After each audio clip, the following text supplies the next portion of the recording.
Hey guys, today I'll be unboxing MX Anywhere 3 for Mac for you. It's a relatively new mouse from Logitech. Let's see how it goes. So, it's from a black box. They try to kind of make it look cool like any other Apple product that you buy on Apple Store. Then it's black box, good experience. So it comes with Bluetooth, obviously. So this one doesn't have its own dongle like the other one. There's two versions of this mouse.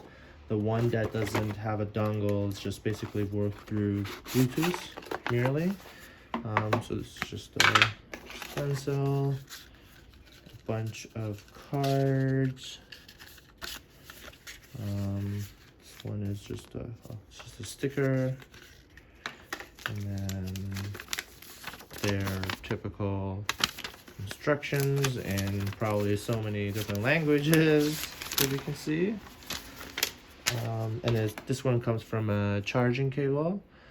Basically, I think they have placed the cable here for charging. That's a good place to put the plug. And it's just awkward the way they did it for Magic Mouse 2 for Apple. It's kind of here. It's awkward. So I think this is a better design that Logitech has came up with. There's two other buttons. Probably you can change the functionality of these two buttons. It sounds pretty smooth. You definitely hear a clicking sound. It's not as as noisy, and the middle button is also not as noisy. So and then let's turn this off. So there's an on and off button here. So as you can see, you can connect this to multiple devices. Yeah, looks good. Sleek design. I hope you guys enjoyed this video.